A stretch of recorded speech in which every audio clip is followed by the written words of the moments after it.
Well, good evening, ladies and gentlemen. My name is John Downs. I'm probably best known to you all as the fat bloke who sits there with Spooky Viv and basically makes rude jokes every time dear Spooky Viv says anything. Now, I'm not sure what's happened. Oh, here she is. She's arrived just in the nick of time. Good evening, Miss Vivian. Hello. Does anybody know what? Can you hear Miss Vivian? Anybody? Hello. Wave to the Oh, boys what on happened the there? Vivian. What's happening?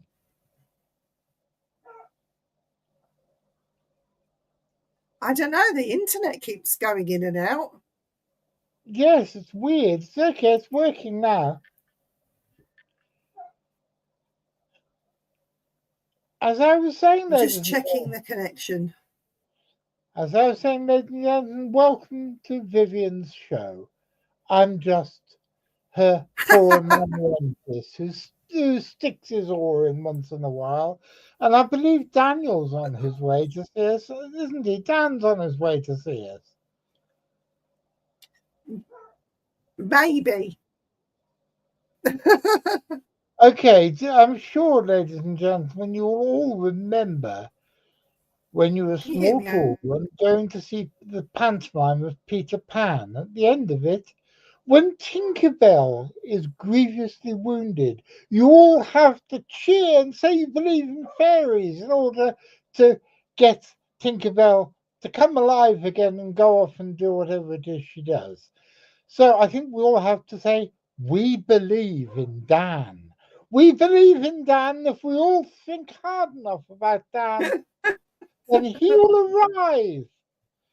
And it's a bit like the movie Woodstock. If we all chant hard enough, man, maybe it'll stop raining. So have you worked out what was wrong with the whatever it was that was wrong with? I think my I think my laptop's still loading all sorts of nonsense. So I think that's what was wrong with it. That's I what don't know what happens it's when you doing. only arrive in the But I'm going to studio share this 30 out. seconds after I've already started. Bloody hell, you can't get staff anymore, can you? I have already shared it to a bunch of people, and there's a link you can share it to um, on the Simply Spooky Facebook page. God, I'm good, aren't I? I've been doing very well this week. You're on fire. I am. I'm completely on fire at the moment.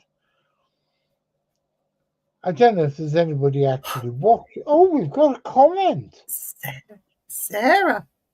We've got 3 people watching. I didn't even see that. Hi, Sarah. How are you, honey pie? I don't know why I end up shouting.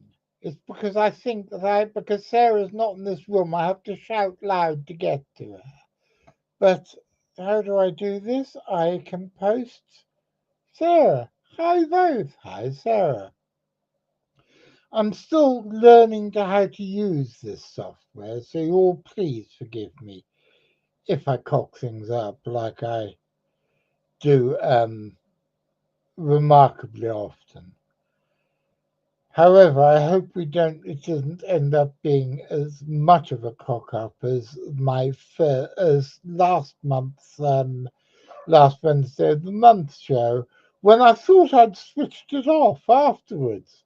And it's McCrinnan. Good evening, Mr. McCrinnan. Oh, it's so nice to have Mr. McCrinnan here. He's a good lad. Oh, he's wonderful. He's your big brother. He is. And our dad is called Louis. Yes, he's your real dad. And this is where it all gets very peculiar. Because I had to tell Louis's wife fairly recently that he has a real son who is twice her age, which was a bit confusing. Oh, He's twice Louis's age as well. Louis is only just 30. Good hello, evening, Rob. Robert. Robert's here. McCrillen's here again. Oh, isn't it wonderful? We're here all one big, jolly, happy family. So, what have you been doing, Vivian, my dear? Oh, I've been working very hard, and I met a horse trainer yesterday, and the lovely horse that has been racing is called Bond Spirit, and it ran on Saturday at the Windsor races, and it came 8th out of 13. The trainer wasn't very happy, but there was a lot of jostling going on at the start of the race.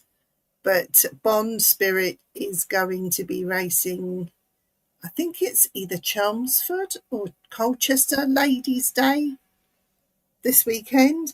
So fingers crossed for Bond Spirit that that he gets a good place this weekend. But because I've been talking to the trainer, she said if I ever want the owners' badges to get in hospitality and enjoy the races, she said she'd give them to me. So that's got to be a bonus. But horse racing's not my thing really. But the Yes, but horse was cute. I can see you in the royal box with big hat on. Telling everyone, naff off, that's my drink of Prosecco. No, ladies and gentlemen, I'm sure you would agree with me. We ought to have a whip brand to buy a really big hat I've for got dignity. one. A really big hat? Well, not a really big one, but I've got a hat with feathers and Oh, well, let's see. I want to see your hat with feathers. it's put away. Oh, get I've got Andy to two. get it. He doesn't know where they are. I bought some hats last year for my son's wedding, and I wore a hat at his wedding. Yes, it was all right. Nico is here and he says he wears lots of hats. And Yes, he apparently, does. Vivian, you are the girl with the hair in her breeze or the breeze. I've got a fan on because it's baking in this office. It is really, really hot. Well, I'm in my old 200 and something year old house, which is made of cob, which means it's cool in the summer and warm in the winter. My And house it's ridiculously hot in the summer and ridiculously cold in the winter. well, V, I was doing some recording with him earlier, and he was complaining that his bungalow is absolutely.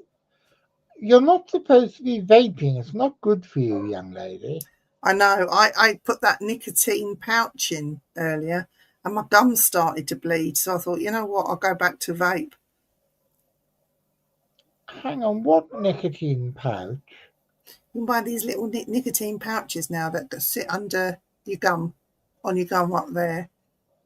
So you get the nicotine hit and you're not vaping and you're not smoking. But I did it today and my gums started bleeding. That doesn't sound very nice.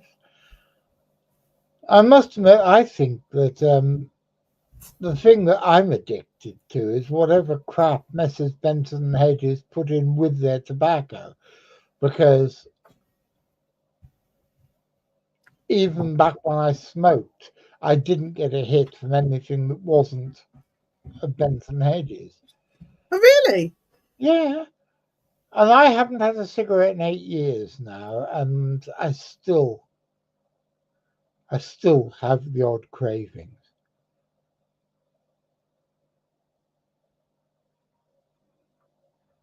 When my dad was just at the end of his life, this was 20 years ago, and in summer of 2005, he used to say, Jonathan, you know what, I could really have us to do with a cigarette now.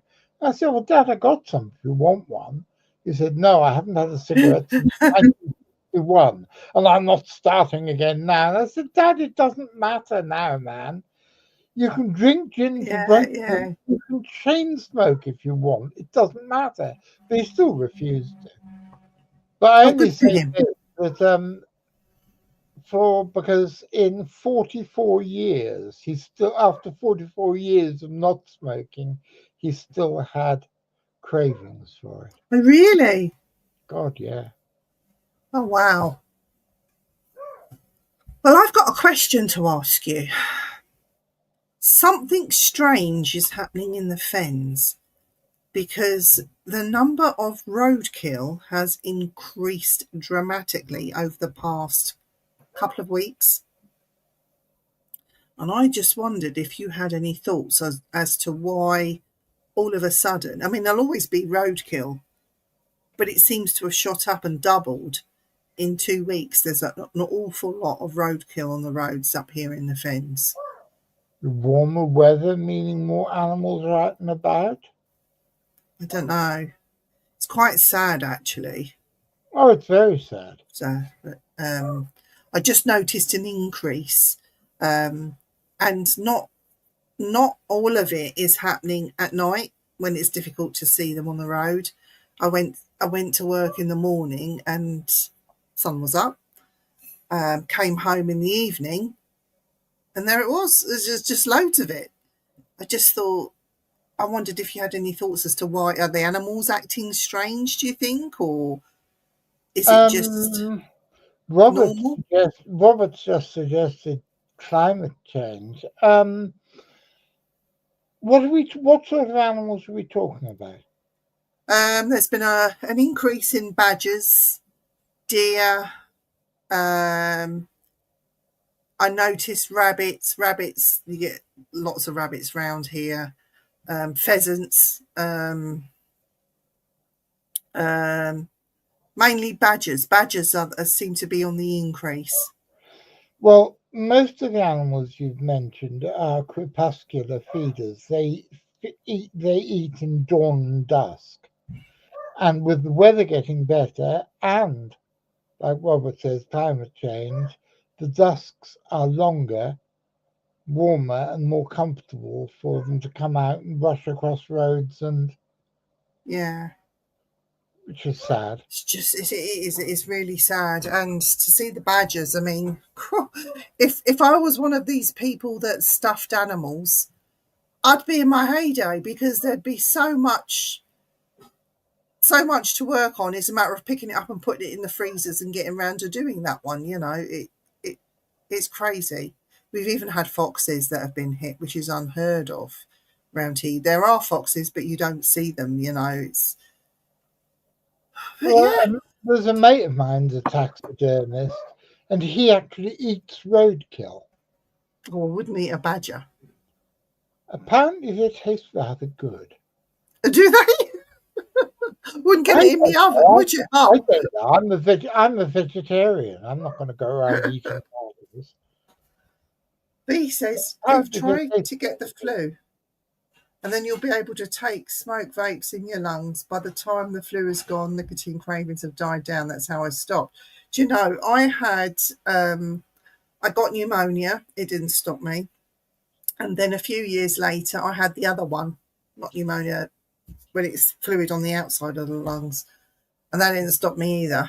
I think bronchitis. not bronchitis. It's called, oh God, what is it called? It's quite bad when you get it. It scars the lungs badly. Oh, Yeah. But I think he has just made a very, very good point that more people speeding in the warm yes. weather. Yeah. Yeah. Do you know what? Talking of speeding, it was horrible, but I've got to laugh at it. I was discussing the horses because I see the horses in the morning, every morning in Newmarket, and I see them in the gallops training every morning. Anyway, this particular morning, this week, the rider was unseated and the horse had turned itself around and started racing in the wrong direction. And at the bottom of the gallops is a brick wall and then some lovely flats. The horse was coming down full pelt, got to the end and couldn't stop and turn, smack straight into the brick wall. Oh, And to poor. see that, and then the horse sort of turned and then ran round the corner. And the horse trainer was telling me that sometimes these horses lose the plot and they just turn like that.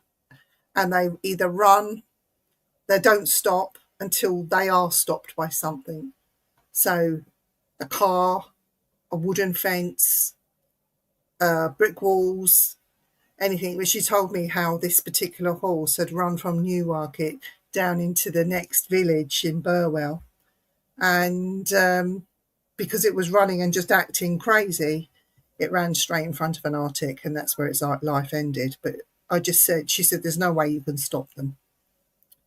Once they start, that is it. So that was interesting, listening to that. But yeah, quite upsetting to see. Very upsetting.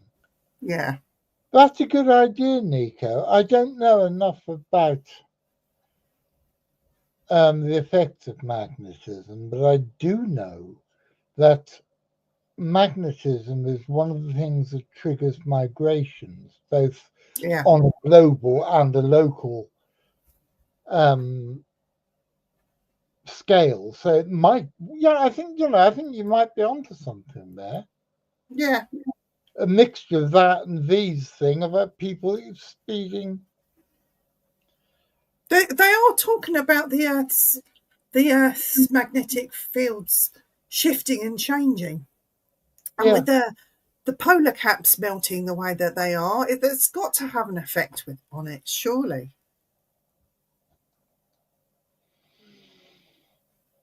Yes, I think you're right, V. I think between you and Nico, you probably hit the nail on the head. So we might see some more strange stuff when it comes to animals, cryptids, even people.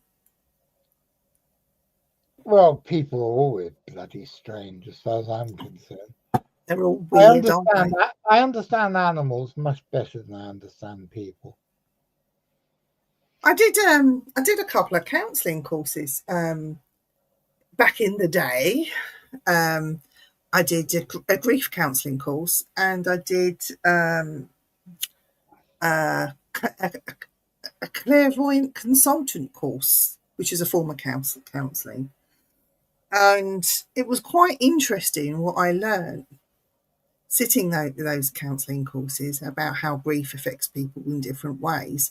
And when I think back to what was said and discussions that were had within the classroom, I think, well, that counts for most of the population just in everyday life. Yeah. You know, they don't realise. No, I think that makes perfect sense. I think our attempt to kind of summon up Dan from the depths of whatever dark place he is inhabiting. Come on, oh Daniel, come up and join us. I don't think it worked, you know. I think I can imagine he's suffering in this weather with everything that's going on with Dan. So I just wish him a speedy recovery. And we do miss you, you know. Yeah, we do. Especially as I spent ages, Dan, redoing the theme song for the last Wednesday show in order to put you in it. Oh, poor Dan. I'm sure he'll be back as soon as he's fighting fit. I do know that he's in a lot of pain at the moment, so if he's in pain, we don't want him on his. Better. No. I think they're trying to sort everything out, but with this hot weather, I can imagine it's not helping with the swelling of limbs, let's just say. Yeah, well, my limbs swell and my legs. I'm completely bandaged up to the knee on my right foot now. I'm swollen as well. My feet, my fingers, my hands. There's just no hope for us, is there? Well, I look like something from Revenge of the Mummy.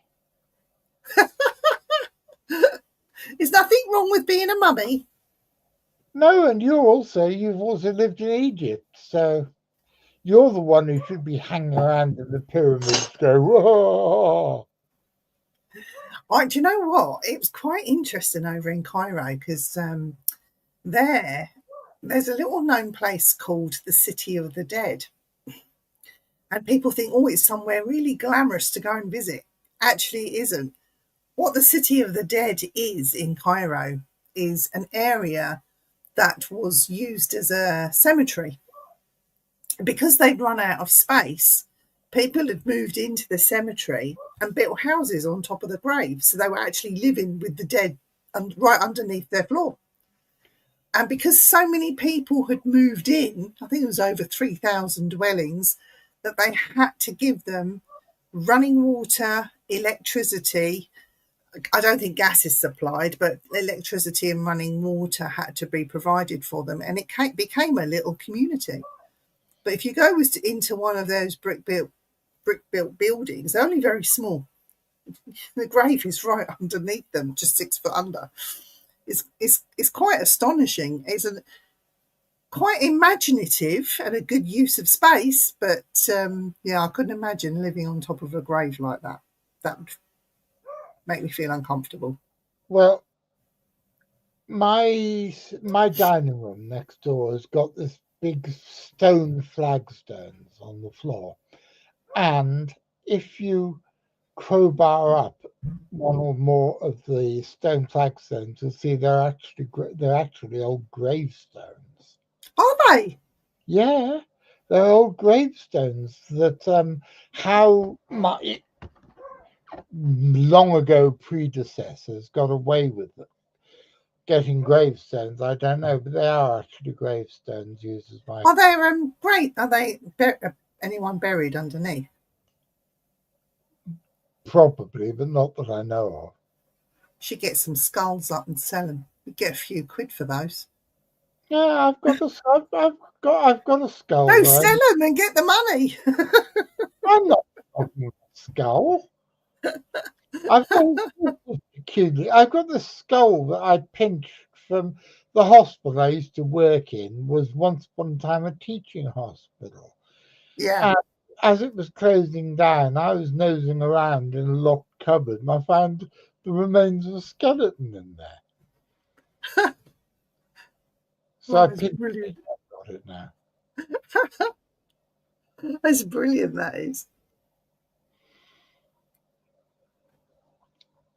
No, I needed a sip of water. Oh, it's lovely. Oh, that's a good idea. No, I was going to say something clever then. I can't remember what on earth it was. Come on, you're the clever one. Okay, spiders. Spiders. There's been, just before I came on, I was looking at a post where somebody goes outside for a cigarette next to a little spider that comes out. And they've taken pictures of it and magnified it. And it's a little zebra jumping spider. And people are telling this person to talk to the spider because it will understand it will feel the vibrations of the voice and make a big thing about going out there talking to the spider so it gets to know you. So when it hears your voice, it will come out to see you. And I'm thinking, what a load of nonsense. Talk to a bloody spider. You're joking. But apparently spiders. But apparently people are keeping these jumping spiders as pets, which astounded me. What I find fascinating is these ghost hunters, right? And I've seen this firsthand. These ghost hunters go out investigating. Jumping spider or money spider touches their skin. Unbeknownst to them, they're making a mark. And then they're going, oh, look, I got a scratch. It wasn't there when I first come in. Yes, it was. It was there because a spider was on you. And yeah. Oh, I'm going to get on my high horse in a minute. No, it's like a number of bloody idiotic people I know who claim to have been put, claim to have been given implants by aliens in the middle of the Oh, night. don't. I mean, if you look at just as any of you, because right, you've got the 7 of you watching the show, plus me and Viv, all of you, just look at your hands,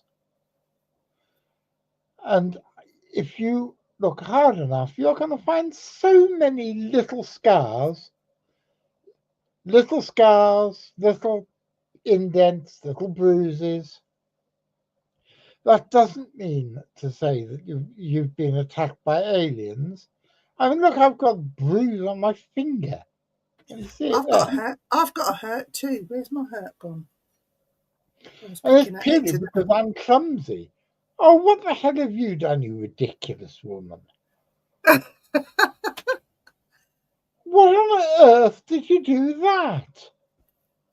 It's just pulling skin off.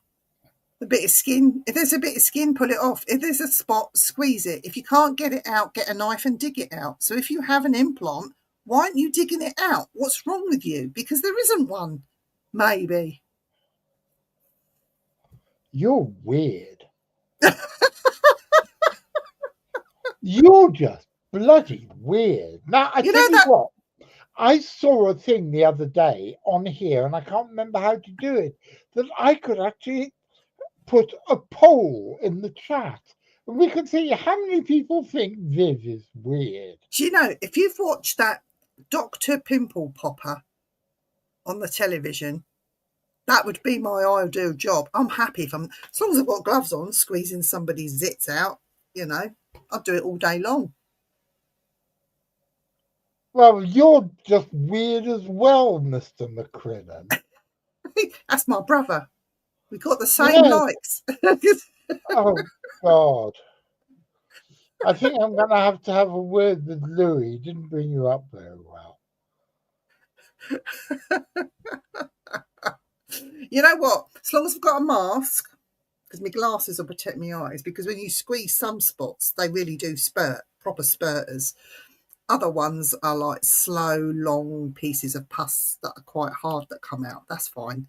But yeah, if you have a proper spurter, you need to have the right, or a shield, face shield, just to protect your face so you're not going to get it in the eye or anything.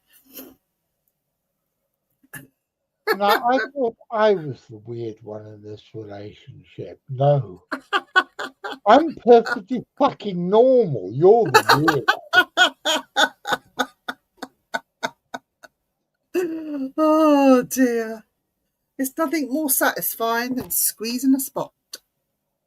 Pimple pus, yes. Oh dear God. And if you can't get it at it, or if you've got a great big long hard one, if I could get a knife and just split the skin and squeeze it out, I'd do that as well. It wouldn't bother me. Yeah. I've only just had my dinner, and this is a most unpleasant topic of conversation. Well, do you know what? My cat, John, is very thankful. Because if I'm stroking him, like my nails going, and if I feel anything in his fur, because he gets a little spot every now and again, I'll sit there and squeeze it for him. Stay there, cat, till I get it out. He's an indoor cat, by the way, so he's not got ticks. You really are revolting, Vivian. Yeah, but it saves a lot of hassle and vet fees and things to do it myself. Oh dear. Well, my eldest stepdaughter is a vet, so I can't really join in this conversation. No. I can't on either side of this. So, what's been happening in the world of cryptids, John? Have you seen anything been going on, or there's one any thing news? Exciting. They've discovered a new species of wildcat. Ooh. The first new South American species of cat for over 50 years, which is nice. That's exciting. Yes, it's quite pretty as well. It's got spots and so other. It looks a bit like if you can imagine a slightly long-haired Persian with spots. Ah, And no, I'm not talking about the Ayatollah. oh dear. What you Uh, like? Don't get political. Let's stay at this. Forget that. Let's I'm just. not being political. He's a Persian. He's got long hair, and I hope he doesn't have spots. And it has a flying carpet. Of course he does. Does it eat carrots, John? Oh God, that bloody cat! I had a salad this afternoon, and she came and plonked her paws in the middle of it, trying to steal all the carrots. Ah, She can't digest them. It's revolting. she fancied a bit. She just wanted a little piece of whatever you were having. No, she wants to steal my carrots. She really likes carrots. Does she? Oh, I had a cat once. I had a cat once that used to eat um green peppers. You know the green capsicums. When you cut it in half, you use your thumb and just block out the seedy bits. And Yeah. he would come from wherever he was in the house. He'd come and jump up and steal the seedy bits in the middle of the green pepper and take them away, growling into a corner so he could eat them. Ooh. And then he'd be sick everywhere. Yeah. And he'd do that every time. Well, I must admit, John, I've got the weirdest cat in the world. He has to have a little piece of what I'm eating off my plate, but he won't eat fish unless he's stealing a little piece off my plate. If I put fish down for him, he will not eat it. Really? Yep. My cat's weird. At the moment, he's downstairs. They say pets are like their owners. Well, yeah. Well, He's weird. You're pretty bloody weird. He's not coping in this heat, so he's lying down in a shaded area and staring at the TV upside down. So that's the best place for him. It's cooler downstairs. So that's where he is. Spent all day in bed. As soon as I got out of bed this morning, he came down for his breakfast, and he went upstairs back to bed. Then he had a bit of a disagreement with a little girl riding a scooter up and down the path outside, and he decided to bark at her a lot. And then he went back to bed again. Told her off. Bless him. He's doing his job. He's protecting the house. Well, the worst is when there's a little girl up on the farm up the road who rides her pony down here sometimes. Oh. Archie does not approve of hooves. Yeah. Clip-clop sounds. It's funny how animals react to different sounds, isn't it? There was that horse trainer talking about certain cars. He doesn't like the sound of a diesel engine. I said, yeah, I don't like the sound of a diesel engine, and I drive one. And your dog doesn't like the sound of horses' hooves. John doesn't like the sound of the bin man. Growls at the bin man. Archie's okay with the bin man. He doesn't like the Sainsbury's man. And they say dogs know how to judge humans. He must be an unsavoury character. No, he's very nice. It's just Archie doesn't like this. For some reason, it's people wearing high-vis jackets he doesn't like. Yeah. Maybe Archie was a cow in a bull in a previous life. You know, like the bull, when they do all the bullfighting, they don't like red, apparently. It sets them off and they go mad. The bulls. Vivian, that makes no sense. You know, when you see the matador with his red cape going, apparently the bull's going mad because the cape is red. Apparently it makes a bull really mad. red. That's actually that's what people believe, but it's not true. Oh, isn't it? It's because I can't actually see in colour, but it's the moving of the cape that. Oh, they're coloured blind.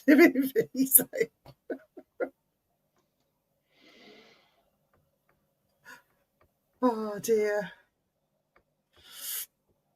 Well, I'm sad. I've got a bit of sad news, John. I didn't win the lottery last week, so there's no round the world cruise for you this week. I was hoping to win it so we could go. Huh? No, I was hoping you and I'd go off on a round the world cruise with Archie. Yeah, we were going to go. If I win the lottery, there's going to be a whole load of us going.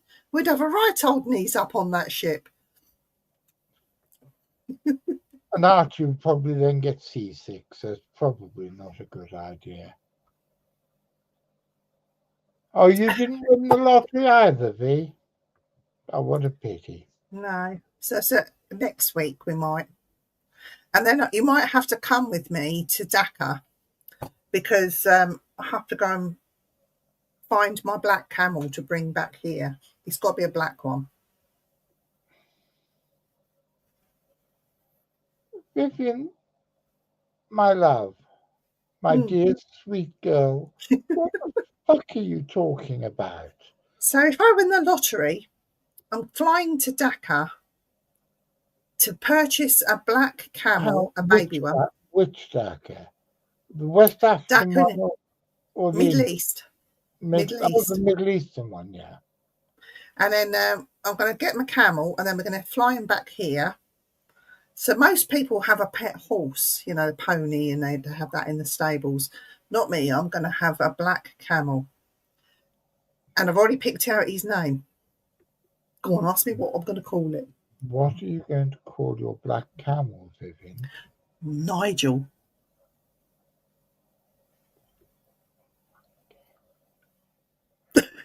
Why? Because that's a great name for a black camel. Would you like to see how cute they are? I would love to see how cute. I'm sure the boys and girls in the studio audience would like to see how cute it is. By the way, when you have Dan on the show and it's just you and him talking, are the conversations any more sensible than yours and mine are? No. Something's gone weird on here. Interesting. Oh, okay, do a new tab.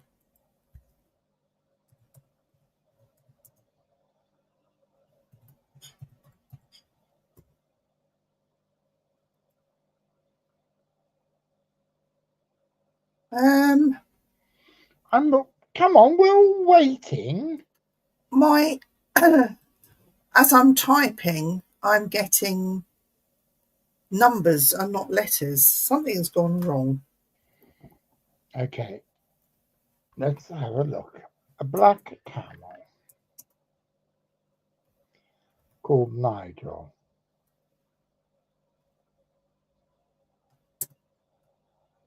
Oh. A black camel.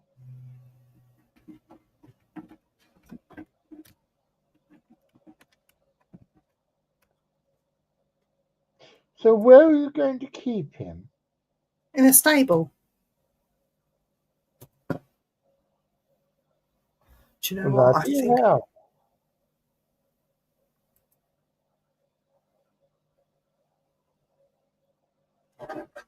Can you see, boys and girls? Look how cute. They are so cute.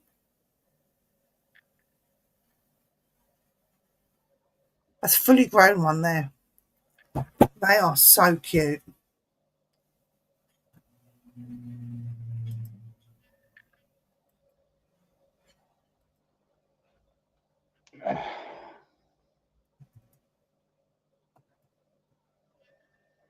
That is a pretty far out. Yeah. But it is, of course, a dromedary. I don't know if Bactrian camels can get black either. I would go for the dromedary because that's what I'm used to seeing when I was younger and growing Yeah, of up. course. Yeah. Ha ha ha! Very funny, Nico. Nice one, Nico. And if he drinks tea, would you ask him for one lump or two humps?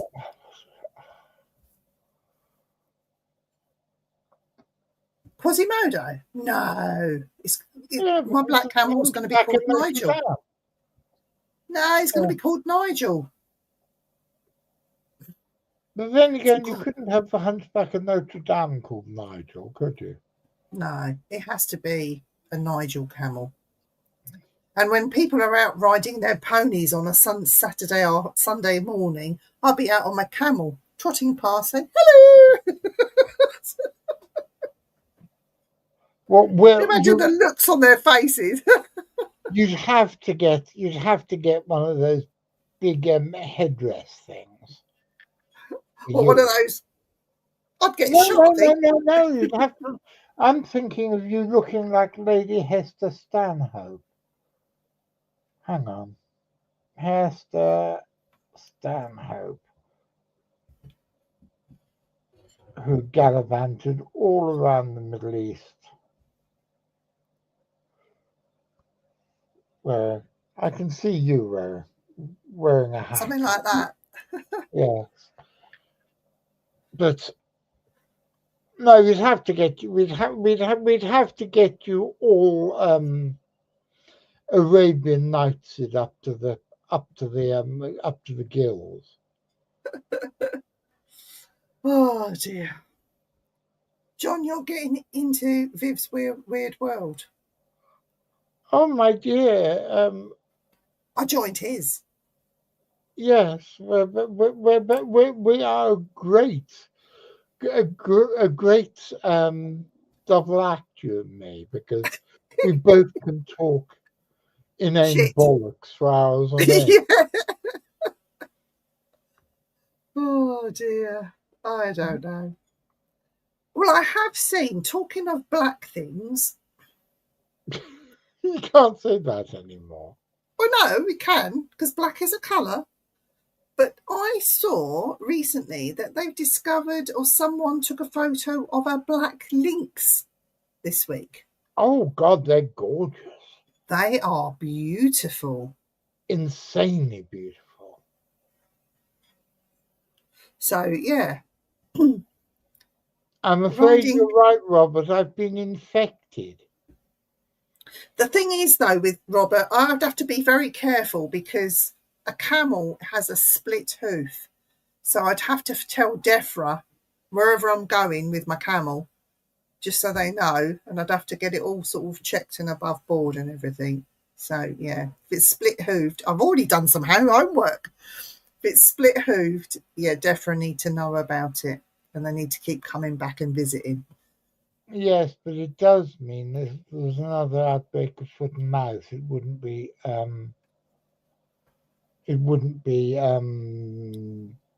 You'd have to go into quarantine. My little Nigel. You're all completely fucking mad. Unlike me, I'm perfectly normal. Oh dear. But yeah, I think where the climate is changing as well, though, on a serious note, we're seeing more wildlife, not just getting hit on the road, but we're seeing more wildlife come out and showing themselves where normally they would be hiding themselves away. Like you said about this new big cat that's been spotted. Black lynx has been spotted this week. I'm excited about the black lynx. Black lynx is absolutely gorgeous. Hang on, I'll see if I can find the new South American cat.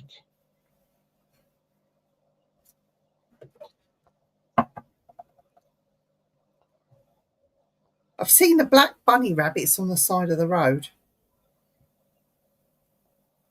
Yeah, we had a lot conversation about them, didn't we? Yeah.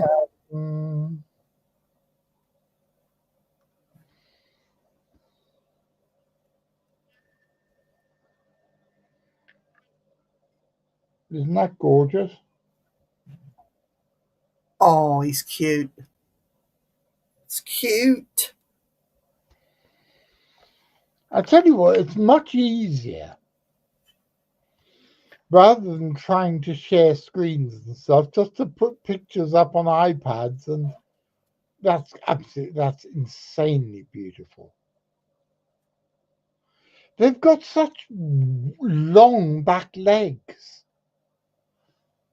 Do you know what? It wouldn't surprise me if that would stand up.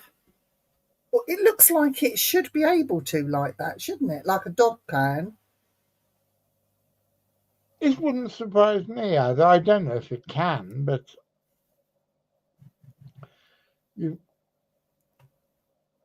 yes, women can't resist black links. I get a gift pack every Christmas. What, the great smell of Marmite or something like that, or chocolate links. Oh dear, dear, dear Nico. What's this new links that you can spray around your genitalia, and women can spray down there too? That's a new one that they've brought out, apparently.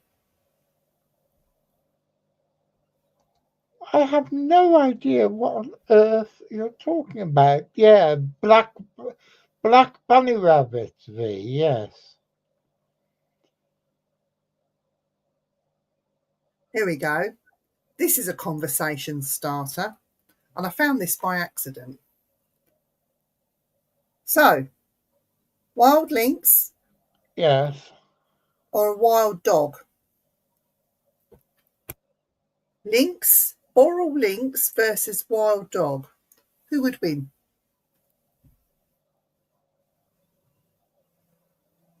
In a fight, who would you say would win? These two ever came head to head. I know it does, V. I know it does. Because they were sacred. They were not quite sacred, but they were revered by the tin miners. I think it would depend on the species of wild dog. If you're talking I say about, lynx. I think it depends. If it was like African Cape hunting dog, I think that would completely trash anything. If it was a feral Labrador, I think the lynx. I think it depends. No, like a proper wild dog. Proper, like, wild dog, mad dog, wild dog.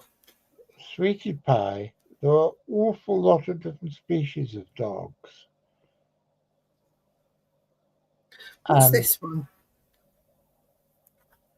What is that one? Oops. You see that?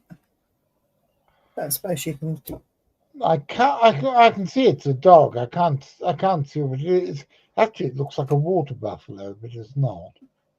You see what I mean about it looking like a water buffalo?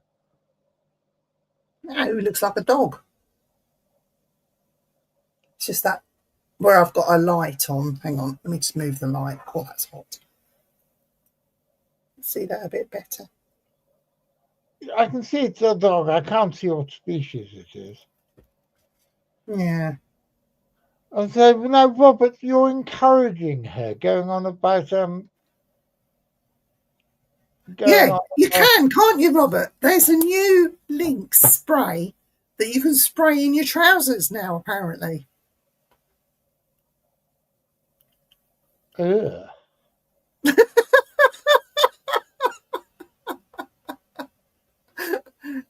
The advert's not very good. I hate to think what the advert. Women's sniffing areas where a man's just walked past. Yeah, that's not good. Mind you, in saying this, a lot of ghost hunters. I don't know what to say about this. But a lot of ghost hunters need to pick up that lynx, because I've been on events and certain places where people are surrounded by others, and you think they'd have a wash and spray deodorant. They stink rotten. It's like, really? Go away and have a wash. I tell the next ghost hunt I go on and people stink, I'm going to be telling them, you need to leave. Excuse me, Nico. What are you talking? I don't understand, Nico. I'm sure. Apart from the lynx and the dog, if they had a fight, who would win? And he says the Sci-Fi Channel would win. Why? I'm completely lost. I don't think the Sci-Fi Channel exists anymore. Doesn't it? No, I think that it's not on the TV anymore. I think it's called something else now.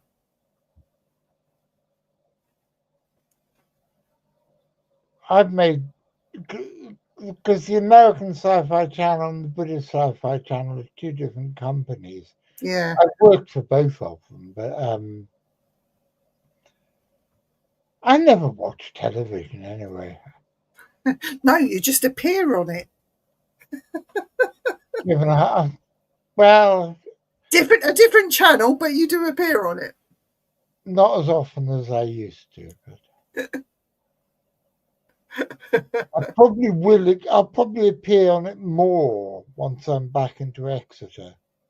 Yeah. Because that means TV companies will know how to find me, whereas TV companies can't find me out here in the sticks. Because they sweat a lot when things creak. That might be why they're stinking.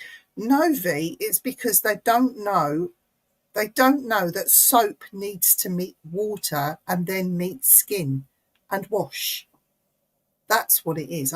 Honestly, there's some very stinky paranormal investigators out there. Let me tell you. Sharktopus versus whale wolf. Fuck me ragged. Sharktopus. That's funny. Hang on. He's going to Google this. Oh, yeah. Oh, God, yeah. You can't tell me this. I want to see a picture of a sharktopus.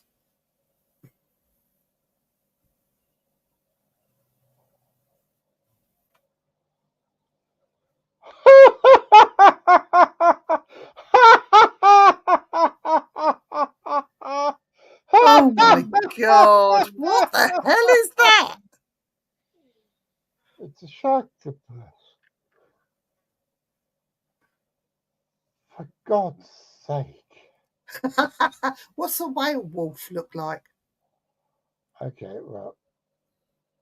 That's got to be a Japanese-made thing, surely. Oh, for goodness. There it is. Here's a werewolf. Oh, at least he looks a bit better, doesn't he? Complete bloody nonsense.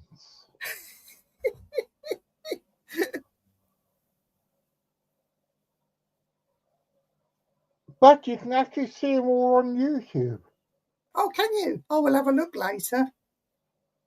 When an alcoholic sailor is in search of the sharktopus, all hell breaks loose on the land when a mad scientist injects the genes of a killer whale and a grey wolf into the body of an athlete.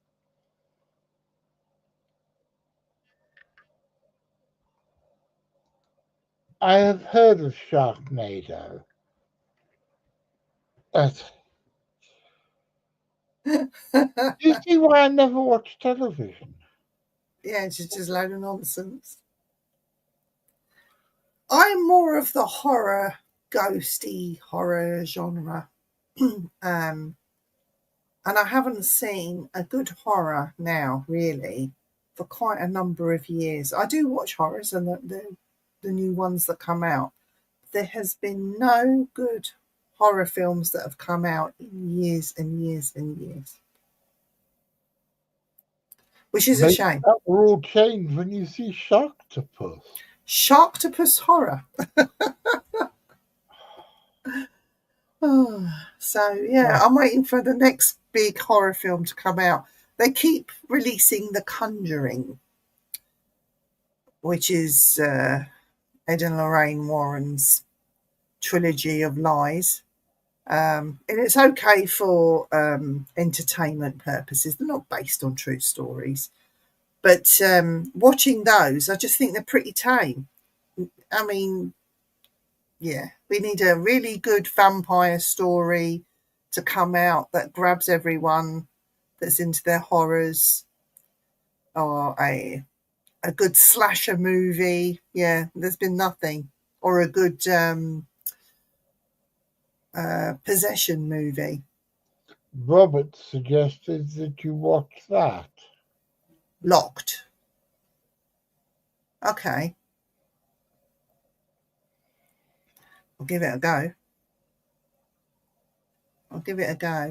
I think the last thing I thought that I watched, which was, you didn't actually see anything. It was more interviews and they spoke to the police officers involved.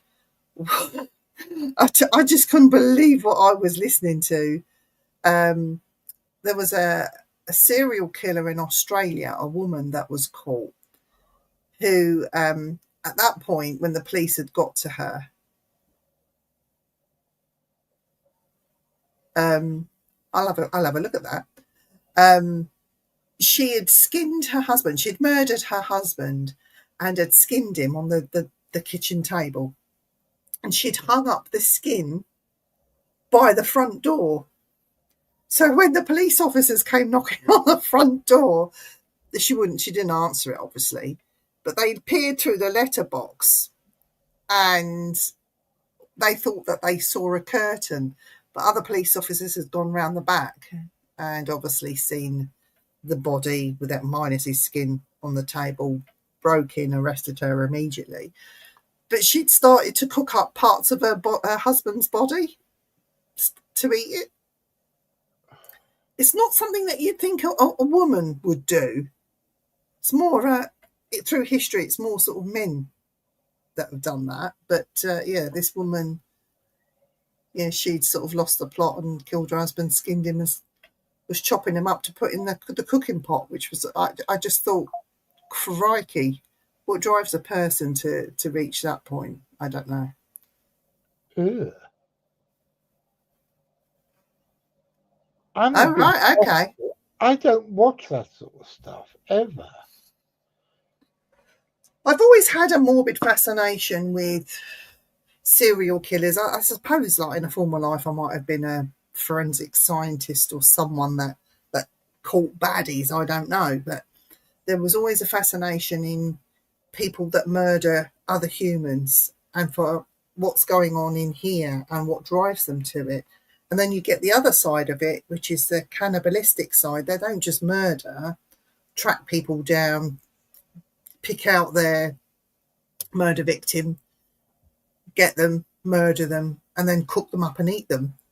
That's another type of serial killer, murdering type, Well, especially if they have them for breakfast.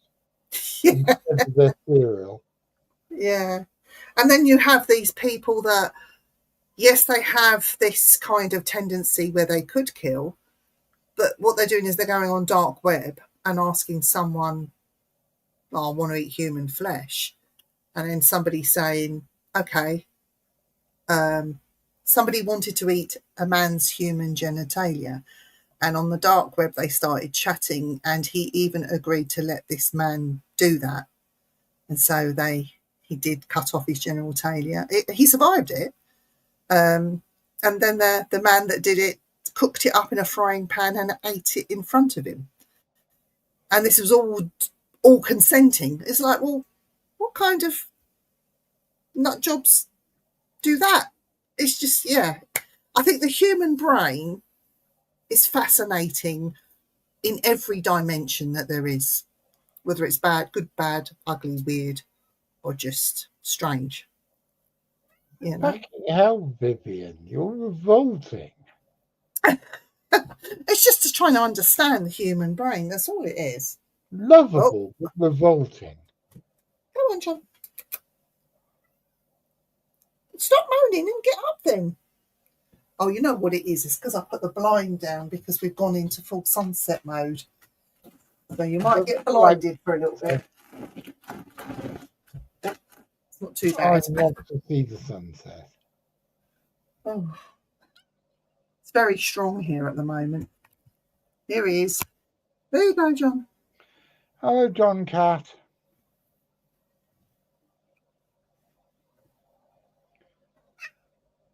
He's very vocal.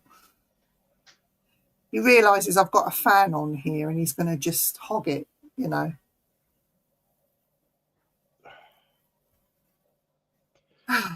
You really have a very peculiar set of interests. I do. I mean, if you was to come into this office and look at the books, you would see a lot of, thank you, V. You'd see a lot of spiritual books. You'd see demonology books. You would see witchcraft books, ghost books, cryptid books, all sorts of books. But I do have a book that was signed by Reggie Gray. Is on the shelf somewhere. That's cool. A page was ripped out and taken into the prison, snuck in, I dare say. And while visiting was happening, it was passed to him. He signed his picture and passed back, given back to me, and put back in the book. There's a little bit of a story with regards to that one, but yeah. But he was a really lovely man, Reggie Gray was. Well, yeah.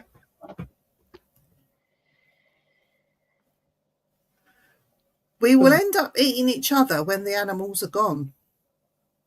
Only if you like pork, apparently. We taste like pork.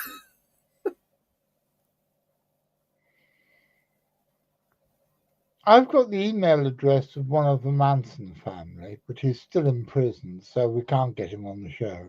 Oh, it's a shame. That is a shame. You'd like that, wouldn't you? Well, I was seriously going to write to somebody on death row. And you changed your mind, have you? Well, what it was, and it's not to get into their minds or anything like that. It's writing to another human being that has no contact really with the outside world, who's been sitting there for 18 years. I don't want to know what they've done or how they've done it. It's just from the human perspective that you've been caged for 18 years and that sort of thing, trying to get my head around that. And the guy that I'd picked out to write to, a friend at work decided to go online and Google him. And so that put a stop to that. I'm not going to write to him now because I found out what he done. You found out what he did. Yeah. So knowing what he'd done, I can't write to him. Yeah. Ex-girlfriend of mine she was actually in charge. She used to run I don't know if she still does, the Illinois Anti-Capital Punishment Group. Yeah. I can't remember what it's called. It was the campaign to end capital punishment in Illinois, and she used to write to death row prisoners. The thing is, I'm not saying that there should be or shouldn't be capital punishment. I haven't got, personally, don't hate me for this, I haven't got a problem with it. The problem I do have with it is caging them up for so long. If you're going to do it swiftly. Don't hang about. After 30 days, after your appeals and everything should have gone through, get the job done. Within that year, they should be executed. Yeah, but to sit them on death row for 18 years, wrong. It's in the American Constitution. You shall not have cruel and unusual punishment. While having some poor bastard waiting for 18 years, not knowing if and when he's going to be executed is cruel and unusual punishment by anybody. He most probably wants to die now at this point. He wants it over and done with. I don't know. I'm surmising. But yeah, it's not good either way. You know, like capital punishment is a very serious thing, and you need to be on point and on the ball when you're dishing out those kind of punishments. But in today's day and age, with DNA testing and sciences has so far progressed, mistakes will be very far and few between. Yes, they can still happen, but you know, I just think leaving someone there to rot for 18 years is like in a cage. You wouldn't do that with an animal. I agree. It's inhuman. Yeah. God, this is a jolly episode this evening. I know! Get us! We've gone to talking about black camels, black cats. And now Robert says... Listen to this cat. Robert says, if I can find him, that we still have C&D camps in the 70s in Scotland. I tried to get the cat chattering because there are birds out there, and he chatters, and it's quite funny when he does it. But I missed him. I missed him doing it. And he's now rolling on, stretching out in the rest of the sun. If anyone heard his chattering, let me know in the chat. It'd be interesting to see what you thought about it. It's quite funny when he does it. It's like his little mouth goes.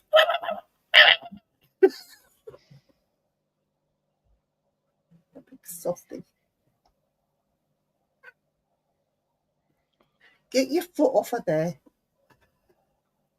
So, Jonathan, what have you got coming up? Have you got anything interesting coming up soon, or are you doing anything? Next Wednesday, we have the last Wednesday of the month show. And I've got something to show you because none of you, I don't think anybody apart from V has seen this yet. So let's have a look. I can find it. Welcome back, my friends, to the show which never ends. With an anthropomorphic hen, come inside, come inside. Come join me and Viv, talk about creatures that live in the darkness of your id. Come inside, come inside.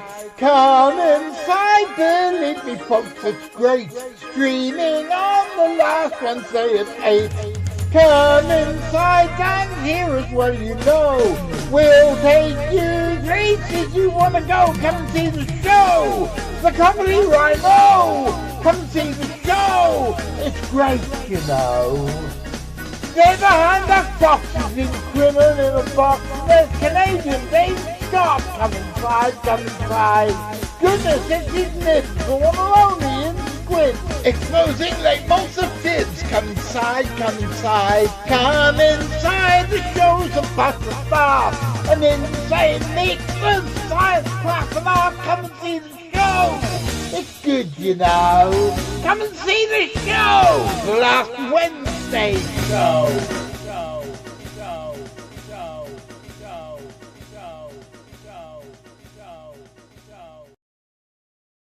That is brilliant. That took me and V about 3 days. That's the new Christmas #1. No, if we released it as a record, I'd have to pay Emerson, Lake and Palmer royalties because it's their song. Oh, would you? All I did was steal their tune and add my own words to it. But anyway, that's what they all do now. Sorry? That's what they all do nowadays, though, don't they? Sample everything. But I've managed to find a karaoke version of it, and slightly change the keys so it won't show up on the YouTube algorithm as they search for copyrighted material. Yeah. But right on, Robert. I think you should do a song. You should release a single for Christmas. Do it in collaboration with V. Oh, V and I have got. We'll get everyone to download it for Christmas. A punk version of something. Well, I do have a new record coming out very soon.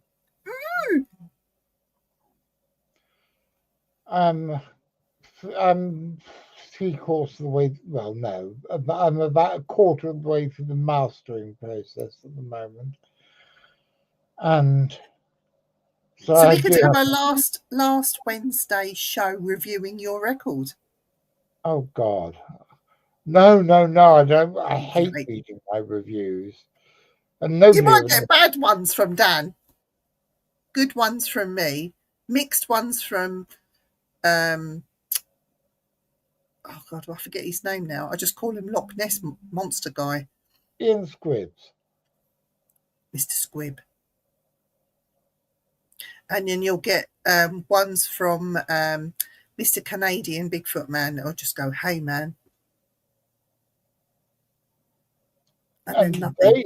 Dave's come up trumps because we have got on next week's show the guy, and I'm embarrassed I can't remember his name, the guy who runs the Mothman Festival at Point Pleasant in West Virginia. So we're going to have a Mothman Day. We're going to have a Mothman Man episode. There's plenty of moths for you. That would be very good. And the one after that is going to be Mystery Animals of Australia with a lady called Carol, who has written a book about it. So we're going to have her on. Yeah. And so things are trundling along. The latest edition of our magazine is out. It came out beginning of the month. Yeah. And the one that you wrote in is now available up for people to look at as a flip book on the website. So go and have a look at it. Sorry? I said telling people to go and have a look at it. Or even better, go and buy it. Buy it because it's got Viv on the front cover. Yes, I wrote an article. It was my very first one. And she did a bloody good job. Well, I went there and I came to a deduction, and I think the deduction might be the answer. I think you're right. I think it's probably not where the story came from in the first place, but it's where the contemporary sightings of it have come from. So if you want to know what we're talking about, go and check out Viv's wonderful article. There's lots of other articles too. I'm not the only one in there. Let me just tell you that. It's great. You can all go to cfz.org.uk and follow the links on the front page where it says more, and it'll take you down to our journal, Animals and Men. Yeah. And I will show you the cover if I can. I'm not a man, so I must be an animal. You're a dear sweet girl. You're a dear sweet girl. If a little peculiar. My cat's acting a bit weird. Oh, cats are weird. But here is, I think. Oh, God. And here is Viv's article investigating the Staffordshire Pigman. And if you want it, it is cfz.org.uk/animals/. squiggles and things called a till, squiggle men. But go and check it out. Yeah. And you can still buy it on Amazon if you want to. Because what we do is we put out this magazine for sale every 3 months. And then after the first 3 months is gone, it goes up for free on the website as well. So Yeah. Thanks, V, for putting that up there. He's just put the link up so people that want to. Oh, V, you are so bloody cool, you are. He's cool but weird, and he's my bro, don't you know? Did a rap then. He's very weird. I've known V for, oh Christ, best part of 40 years. 37 years I think I've known V, so That's a long time. it is. That's a life sentence. I met V and Graham and my boss at Gonzo Multimedia all within about a month of each other. Gonzo, what is Gonzo Multimedia? Oh, it's a record company that I work for. It's my day job, if you like. Yeah. I do what I've done all the way through my professional life and hang around with celebrities in bars. I edit a magazine that comes out once every fortnight. Yeah. It's a music magazine which comes out once a fortnight. And if you ever want to read it, guys, you can find it at gonzoweekly.com. And the latest issue is always at the top of the page. You'll have to do you'll have to have a meet up with Adamant and take me with you. I haven't, but well, you know that Animals and Men, our journal that your article went in, is named after an Adam and the Ants song. Yeah. It's named after a song called Animals and Men from Dirt Wears White Socks. I saw Adam Ant playing a few years ago, and he was absolutely bloody magnificent. Do you know he's in his 70s now, and he's still gigging, and he still looks amazing. And I still only need 10 minutes in the cupboard with him, and all I know is he better keep up.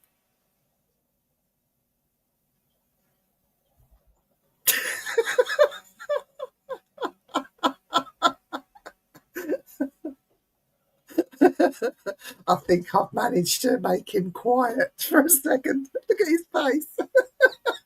I am completely and utterly flabbergasted. I am a hardcore Ant fan and have been ever since I was a little girl. And that man, I've always been in awe of him. And even to this day.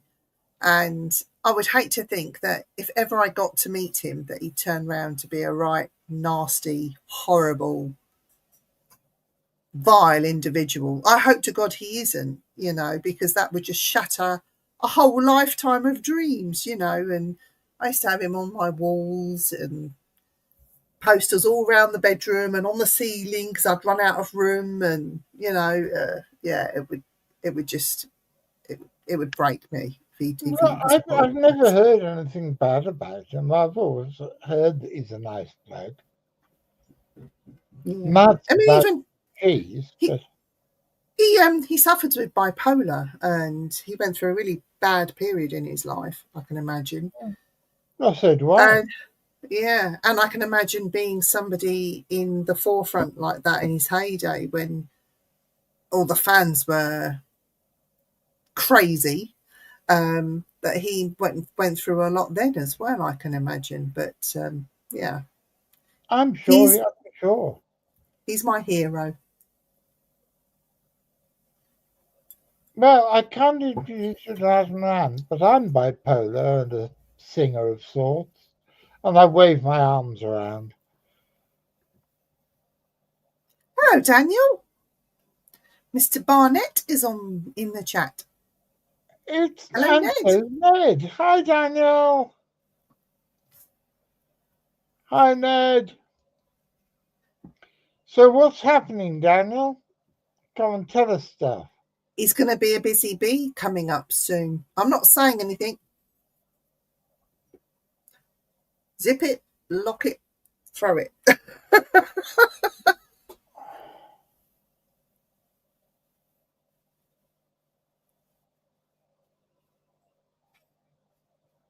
Good for her. Good for her.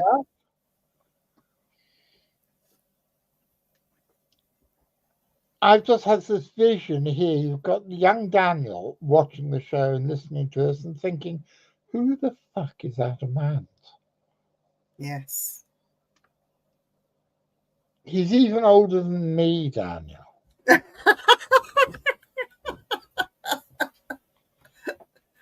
He's in his 70s. I'm going to be getting my pension later this summer. Let me just do a little check how old he is.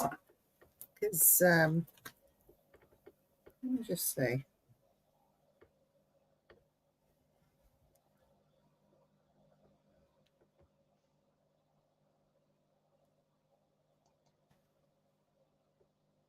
Thank you, Ned. You're very sweet.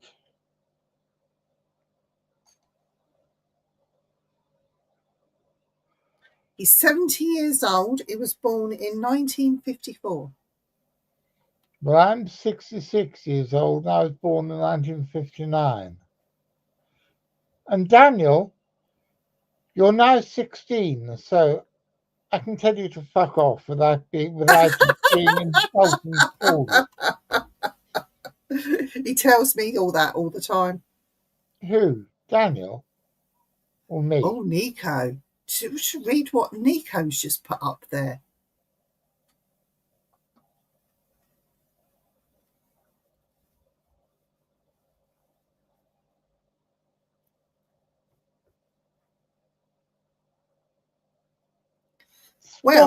Stop it, Nico. You're just going to encourage Viv.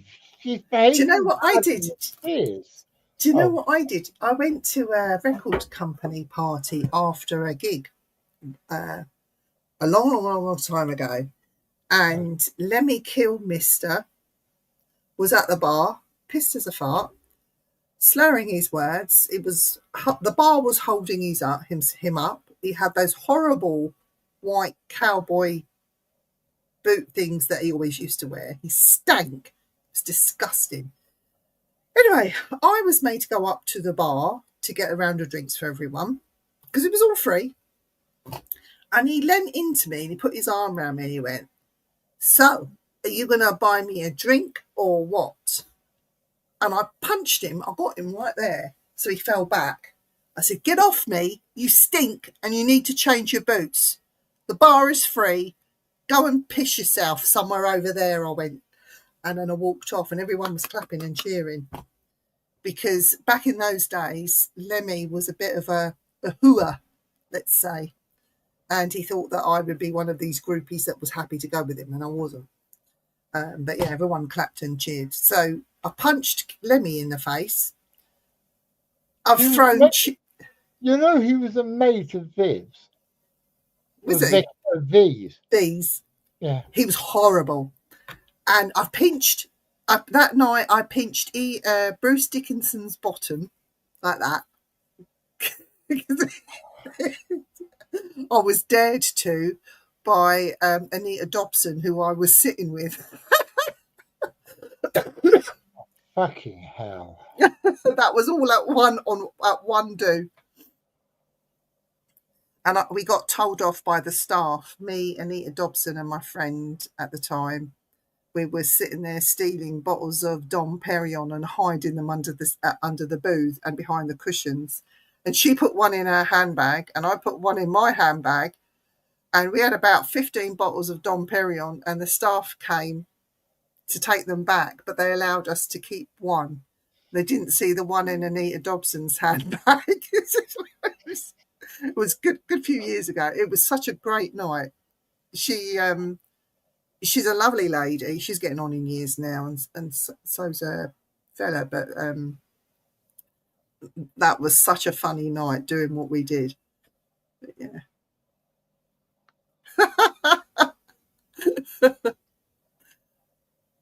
Oh dear.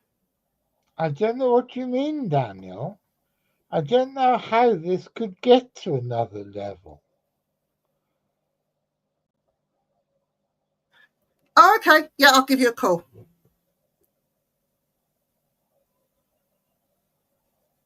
Ooh, yes.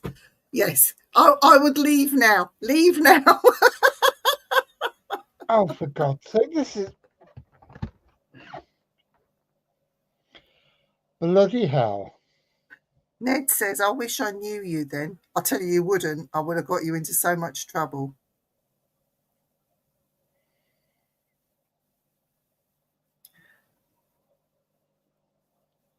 I knew people of your ilk then, my dear. So Do you know that I was at a gig and Marty Pello from Wet Wet Wet had sent scouts round, and this was in the Hammersmith Odeon, thrusting invitations to a party after the show. But he would the instructions were to only give them to Asian girls. And of course, I'm half Indian, and back then I looked more Indian, I suppose, than I do now. So I was given one of these passes, and my friend said to me, "Shall we go to see?" I said, "Do you really want to?" She said, "Yeah, let's go." So me and you go. So we went, and it was just down the road by the river at Hammersmith. And this pub was packed, and he walked in with these girls hanging off of him, and he was just looking around at the girls that are in there. And I thought, you dick. So we drank our drink quick and left. We didn't stay. Yeah, I didn't like him. Ugh, horrible man. no, He deserved never had any dealings with him. He deserved a punch in the face if anyone did, I tell you.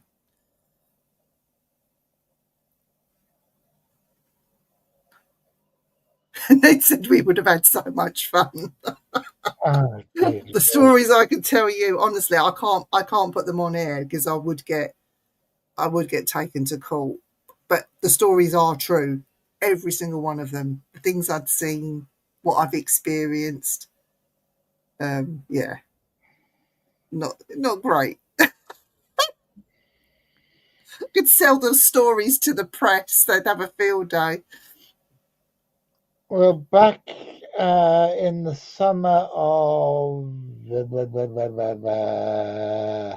1990, me and V and my first wife did a tour with Steve Harley and Cockney Rebel. Oh yeah, yeah. All sorts of strange things happened then. I can imagine. I can imagine. It was good memories. I'm very glad I'm not doing it now. I remember, this is so funny. I remember because my partner at the time, he worked in the music industry, and we were given tickets to go to oh God, what's his name from the Rolling Stones? Ronnie Wood from the Rolling Stones.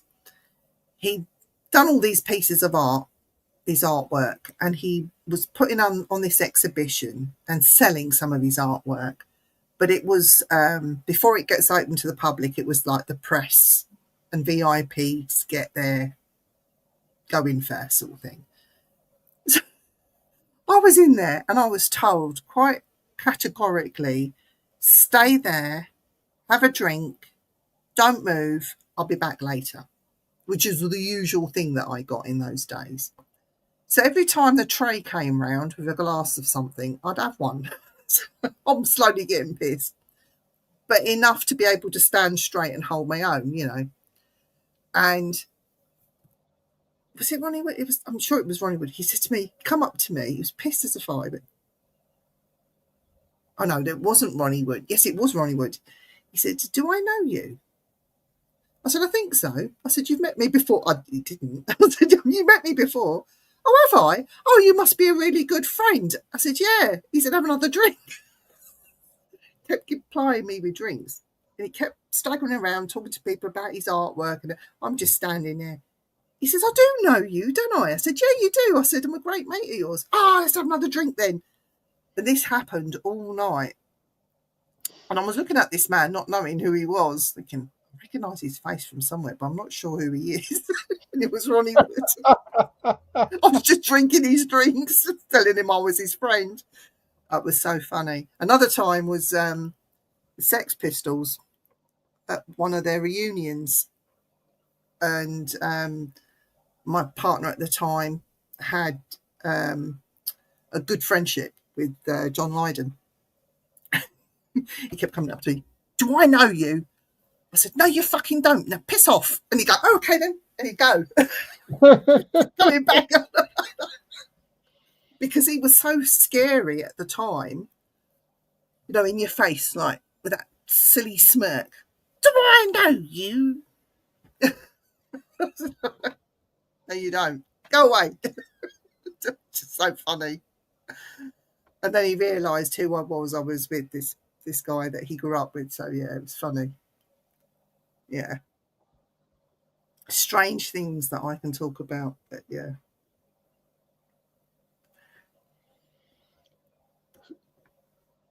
What a weird world it is. It is. And here we are. We've been both in the dealings in the music industry. Mine's not as heavy as yours. Met loads of people and into the same things like the cryptids and the ghosty phenomena. I don't know what you think about UFOs, but and we've come from not knowing full circle to there and meeting each other. It's quite funny, isn't it? I think it's funny because, and it's like Dan. Dan used to work with my ex-girlfriend. For fuck's sake. Yeah. Could you believe that? And I never met him until I met him through you. So I never got drunk. My brother used to put money on me to drink anyone under the table. Don't drink now. Only if I go out and still drink people under the table. That's morphine figure. I know, he's just crazy. How Viv gets about. Do you know what, Robert? I'm older than you think I am. I look quite young for my age. You know. I don't drink anymore. But if you had some morphine for me, Ned, if you weren't in Australia, now that would be straight down the hatch. I'm not supposed to say that, am I? I have to admit, I rather like morphine. So.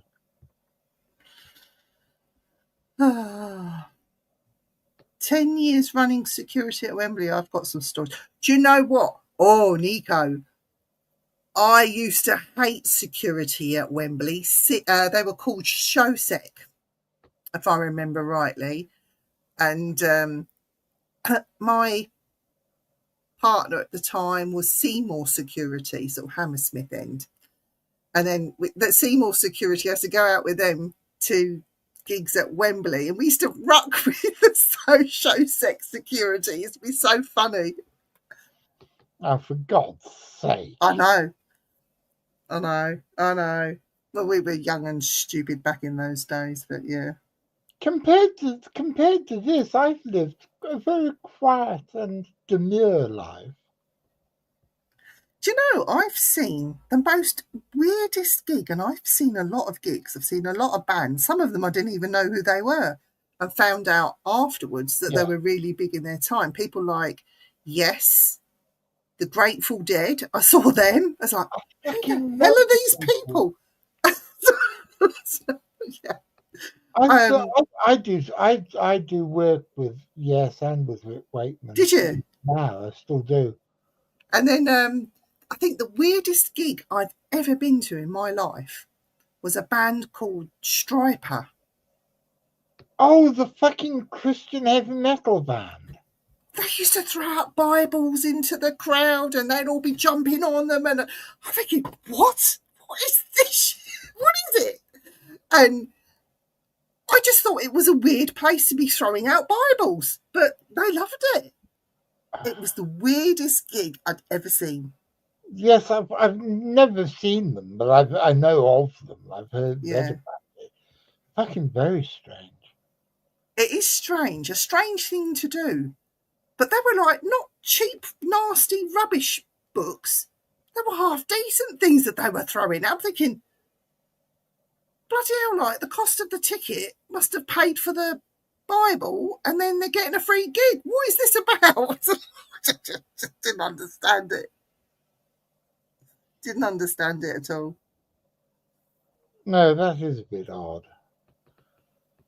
They subcontracted for us. I was in a house working directly for Live Nation and AEG.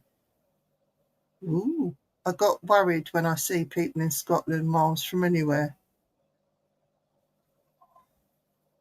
Rob, you want to be careful, really worried. If you saw me and Jonathan and Dan coming up the road in Scotland, I think you need to hide because you will be in trouble.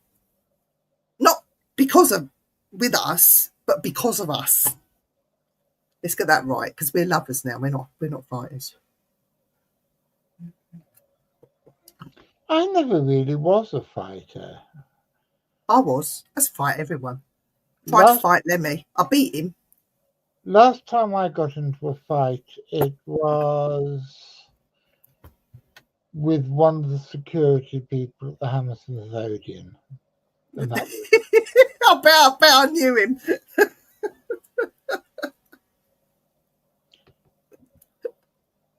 Because I was there, I had a photo pass, I had a backstage pass, I had an access all areas pass, and I was taking photographs for Steve, and he wouldn't let me take photographs, so I punched him, which was probably not a good thing to do. No. I remember being at the Hammersmith Odeon and seeing a band called the Ramones. I love the Ramones. And Yeah. I was in the centre of the stalls. They took the seats out. I was in the centre of the stalls. They started playing. The next thing you know, mosh pit. I'm thinking, great. So there was me giving it all of that, and I got picked up by this stranger and moved like that and put back down. And then this other stranger picked me up and moved me and put me back down. And then I ended up at the side. I'm thinking, this is not right. So I went steaming in there again in the mosh pit, and they did exactly the same. And I just thought, there's just no point. I wanted to go in there. No, blood, sweat and tears flying around and snot and all the rest of it. But yeah, no, they wouldn't allow a girl to be in the mosh pit at this Ramones gig. That's appallingly sexist. I know. So I saw the Ramones all those years. It was a long, long time ago. What, over 30? No, more than that. Yeah. Yeah, and I wasn't allowed to be in the mosh pit. Most upsetting.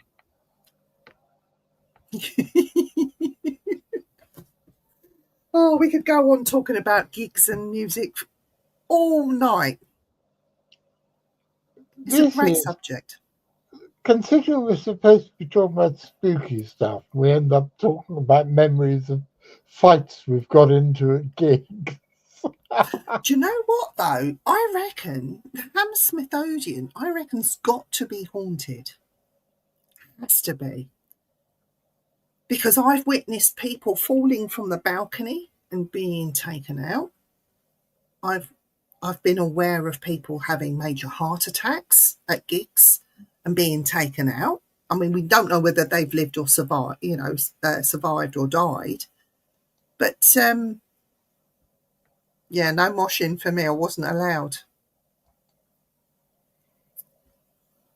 But yeah, it's such an old building as well. It's quite iconic. That has to be haunted.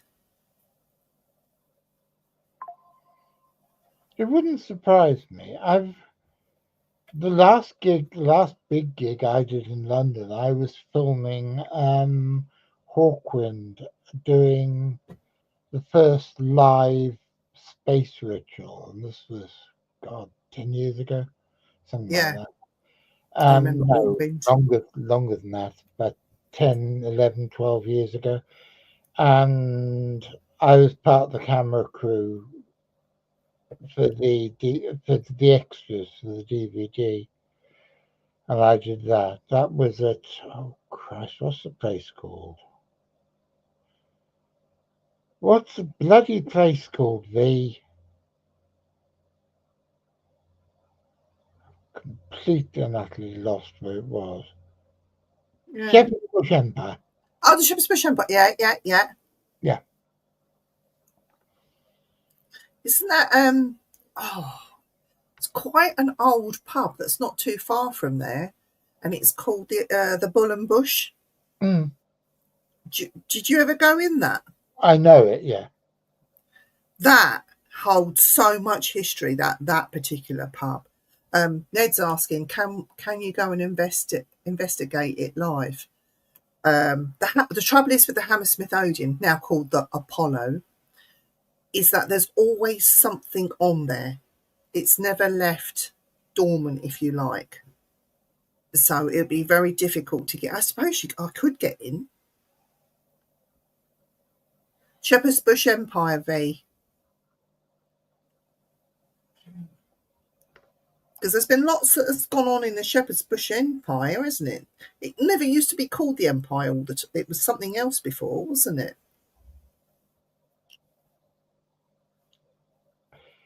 I want to say it was the Astoria, but I'm not sure. I think it was the Astoria, but I don't know. Yeah. All I know is there's this really, really, really nice Japanese restaurant just opposite it. And I managed to get me and Graham were filming, and I got a couple of mates of mine. I got their meals. I got their meals at the Japanese restaurant paid for by the band, which was quite good. Did you ever go to the Marquee? No. It's an iconic, very small. I know of it, of course. Yeah, it's not called the Marquee anymore. I'll tell you off air what it is now. I have to word it very carefully, but yeah, the Marquee hosted a lot, and I mean a lot, of big stars and up and coming stars. They've all played at the Marquee. Even Adam Ant has played at the Marquee. Oh yeah. Yeah, they've all, and I think Wham even recorded one of their videos I'm at the quite Marquee. surprised that I've never actually been there, because it's the sort of place you'd have expected me to go. Yeah, exactly. Yeah, but yeah, I would like to go and investigate some of these places. Even if I was to get in, I couldn't possibly cover it all on my own. I'd have to take a team of people in with me. And this team of people I would have to trust 100% to collect the evidence and not just be in awe of where we are and what, they need to concentrate on what we're doing if we are going to get it. The only one that I know for dead cert that is 100% haunted, and it is even written in history books, is the theatre in Hammersmith. What was it? Is it called the Lyceum in Hammersmith? Where they put on theatre productions and plays and things. Somebody fell from the stalls. It's a very, very old building. They fell from. Is it the Lyceum? Not the Lyceum. No, it's not the Lyceum.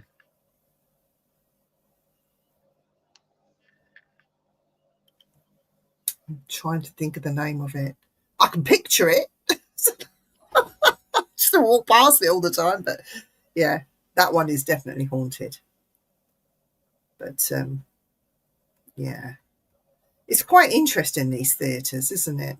think maybe we should do a show, go ghost hunting with some of these rock stars that used to play there. Do you reckon they'd be up for it?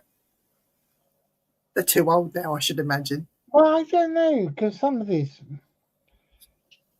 because I just had somebody, the musician I knew back in the day that I hadn't spoken to in years. She contacted me a couple of nights ago on Facebook, and we're picking up our old friendship again. We didn't know each other very well, Yeah. but a girl called Danielle Dax. I don't know if you've heard her stuff. Fucking really good. Very strange woman. And I'll get on with her then. oh, you will. I've been trying to think of an excuse to get her on the show, but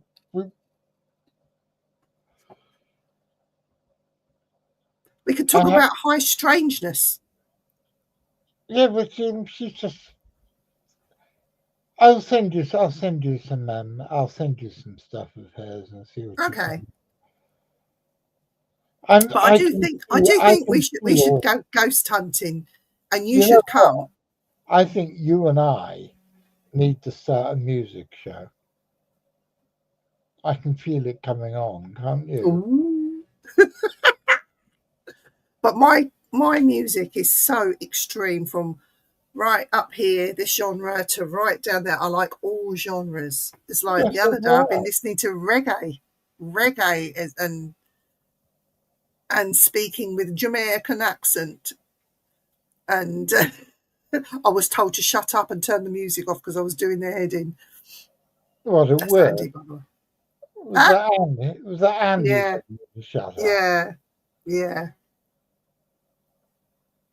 Yeah. I listen to Bangara.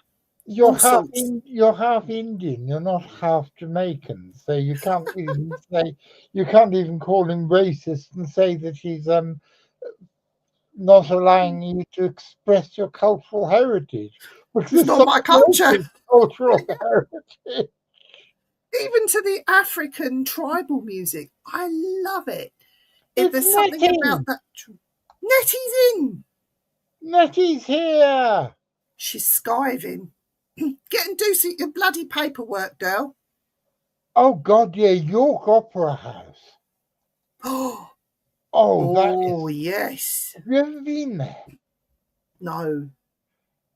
It's absolutely tiny. You wouldn't have thought it was an opera house. Coming off the street, it looks like a small bar, and it's got this gorgeous sort of late Victorian gold and gilt carvings and things everywhere. It's absolutely gorgeous. Shall we try it? We'll have to talk off air. Shall we try and arrange to do a ghost hunt with some rock stars? I think that would be a jolly good idea, a particularly strange one, but yes, let's go for it. Rock does ghosts. Yes. Can you imagine having Rammstein there with you? They're speaking in German and you're saying, what the fuck? Not because of the ghost, but because of them. You don't understand what they're saying.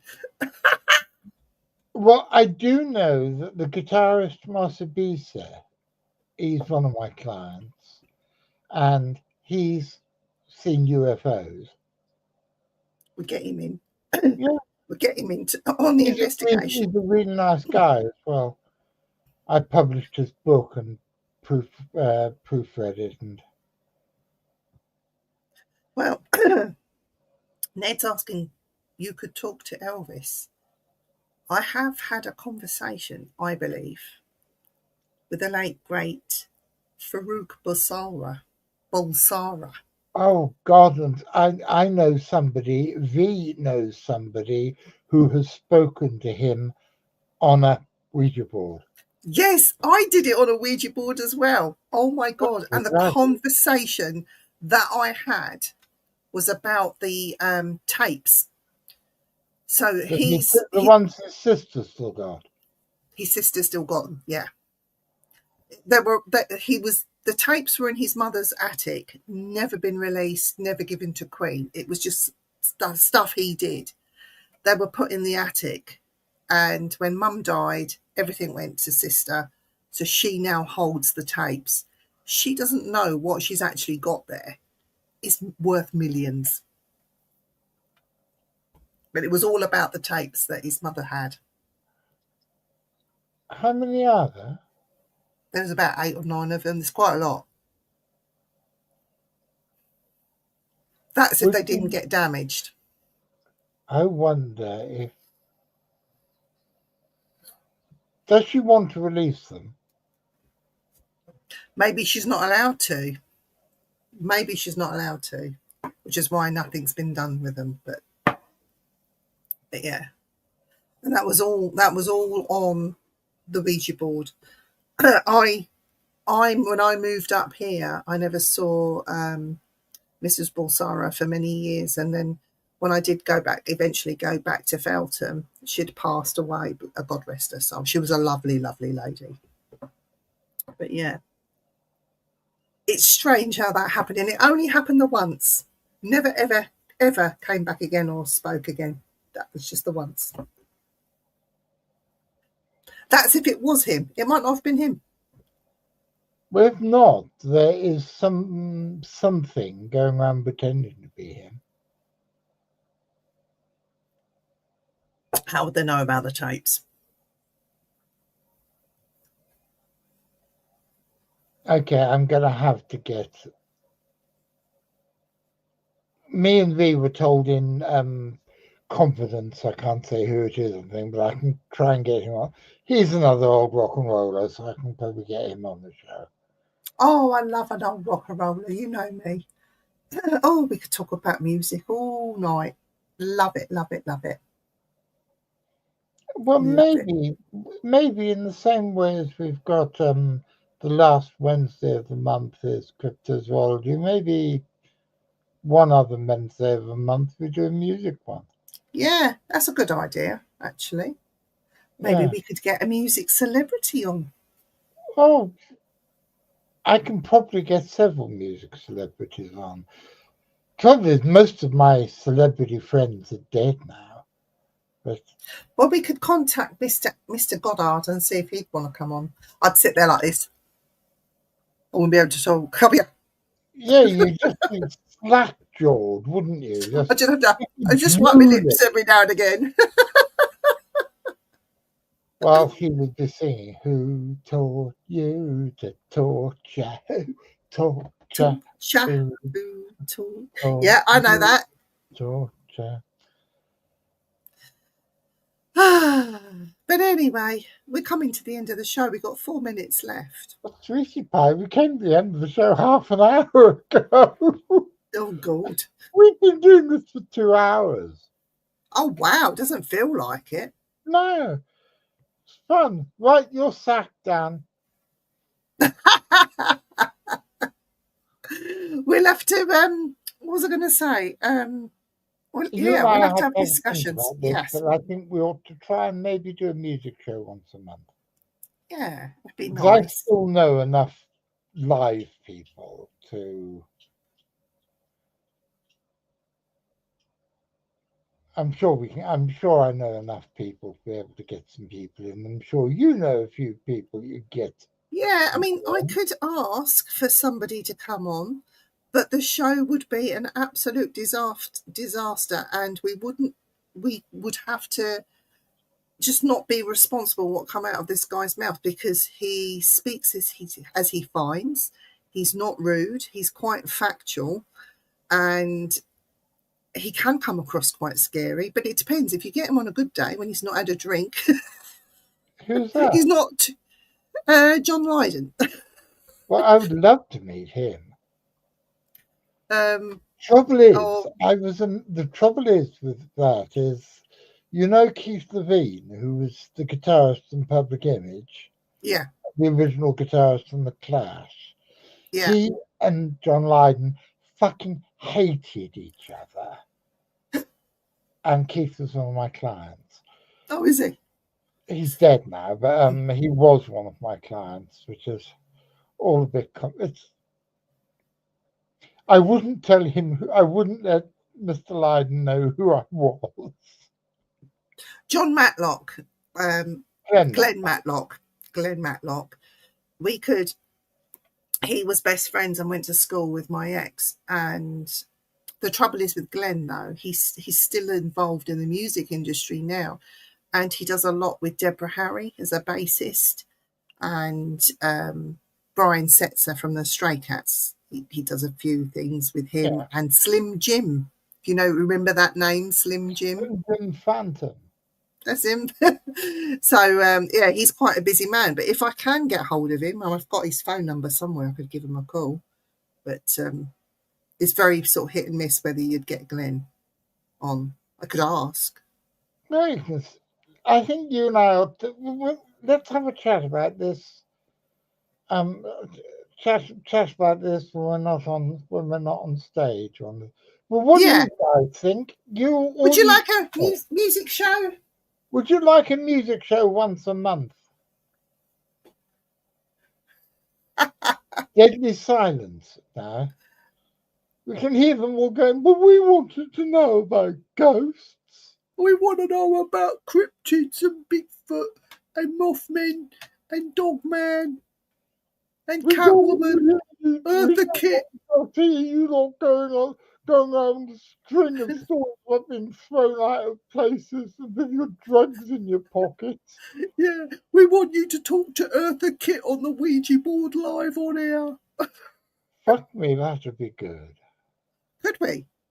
I'd have to clean my Ouija board. I haven't cleaned it. It needs a good cleaning. You shouldn't ever use a Ouija board in your own house. I've got loads, and I've used loads. I've even got a Bigfoot one down here somewhere with Patty on it. Okay, everybody wants it. V wants it. Ned wants it. Robert wants sex and drugs and rock and roll. Well, fuck the rock and roll. Well, I can just talk about sex and drugs all evening. Gorgie's got a dirty laugh, hasn't she, boys and girls? I haven't. You fucking have. I haven't. It's a good laugh. So, you sound like fucking Sid James. We will. Just call me Stephen, not Sid. I'll tell you about that off air as well. Who's Stephen James? Stephen. My name is Stephen. Macho Libra. Right, we'll talk about it off air. I have no idea what the fuck you're talking. Anyway, shall we end the stream now? Yes, play that lovely music, white boy. Time to go home, time to go home from your simply spooky adrenaline ride. Time to go home, time to go home, even if you're terrified. Goodbye. Time to go home, time to go home. Vivian and her weird friends are all going home. Time to go home, time to go home. Vivian is waving goodbye, goodbye.